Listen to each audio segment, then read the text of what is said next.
Welcome back to Friday Night Football. More football coming your way as the GAC Red will have a power shift after tonight's NBC25 Game of the Week highlights in just a bit. All right, but first we're going to take you in depth with the Great Lakes Loons, who wrapped up their season earlier this week. They missed the playoffs for the second straight year, but as Earl Arms learned, it's not nearly the worst thing in the world for these baseball players. Another summer is wrapped up in Midland as the Great Lakes Loons fell short of the playoffs for a second straight year. But manager John Shoemaker says in the minor leagues, it's all about getting to the next level. So all their hard work wasn't in vain. So we had some young guys coming in, and we knew that. We had some guys coming into the league that were put in this league.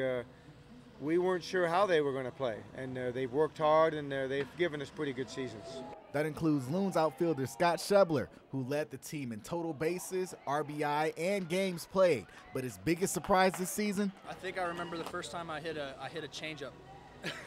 I hit a changeup square and not rolling it over, and I think that was a big changing point, because then I had the confidence to go into an at-bat. For DH Okoye Dixon, it was his perseverance after suffering an injury earlier this season. He bounced back to become the Midwest League's All-Star Game MVP. Having my family at the All-Star Game, being an All-Star MVP, it was definitely a blessing, and I'm just thankful for each day. We knew he was a good ball player, and he was away from us for a month because of a hand injury, and he came in and he solidified us in the middle of the lineup. So now the offseason begins for the Loons, but they're hardly off. They have individual drills and workouts, but the skip says that shouldn't be a problem for these guys. As far as work and effort, we feel like that our guys are at the top of the charts, and we're just hoping that some of these guys can move up to the next level next year and someday be playing in the big leagues for the Los Angeles Dodgers.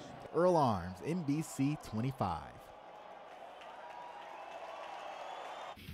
All right, thanks so much, Earl. After Montrose's loss in Week 1, the GAC Red has been up for the taking. Two teams have emerged 2-0 since and look to lead the pack in Week 3. Beecher heads to Goodrich for our NBC25 Game of the Week. Goodrich honoring their athletics secretary, Linda May, tonight, retiring after 25 years. There you have Beecher coming out, and soon you'll see the Martians. No score in the first. Martians with some issues on offense.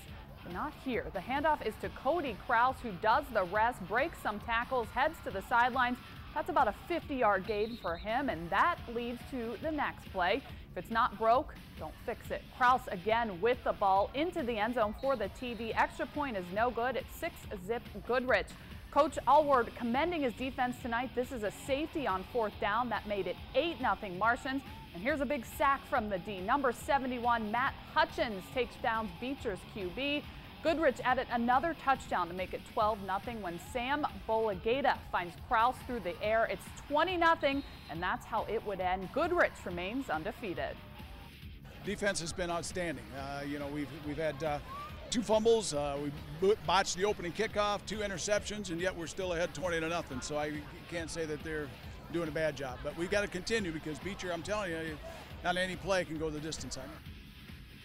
Our first look at Division 5 state champ Powers Catholic in their first Saginaw Valley South game against Flint Northwestern. First quarter, Nick Sullivan is going to break some tackles and make his way all the way inside the 20 before he gets tackled and steps out of bounds.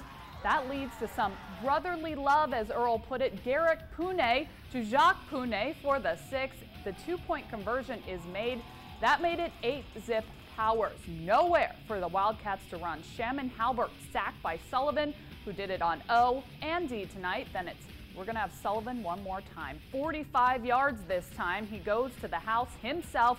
15-0 Chargers at that point. 36-zip is the final. Chargers are 3-0 and starting this season out pretty good.